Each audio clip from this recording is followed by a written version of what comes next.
guys! Ay, hello guys. Hello guys, what's up? What's up?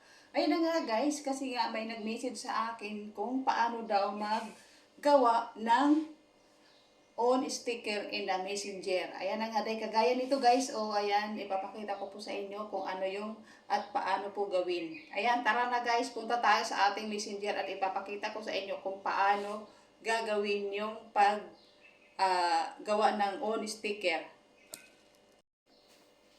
Ayan na nga guys, nandito na ako sa aking messenger. I-click lang po natin yung aking yung messenger sa aking husband. Ayan nga guys, i-click natin yung itong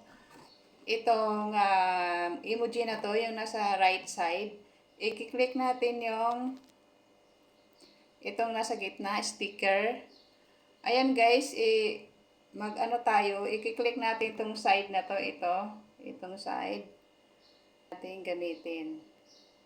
Kunyari ito. Ayan, kailangan magganyan siya guys at mawala yung background. I-click lang yung next. Tapos guys, dito tayo maglalagay ng sticker anong gusto natin ilagay. Kunyari, heart. Heart, yung mga heart na sticker. Ang ganito, ayan, heart. Dito, maglagyan din natin ng text. Kunyari, ilagay natin love. Ayan, ganyan. Tapos, gusto mo ng yellow. Ayan. I-click lang natin to. Ibaba natin dyan. Ayan. Nasa baba na siya. I-click yung done. Pagka-click ng done, ayan. Isi-save natin. Pwede sa inyo guys, kung nasa sayo na kung anong gusto mo. Yung may outline ba o yung full. Sa akin, ito yung original lang. O, ayan. Isi-save natin yung save. Yan.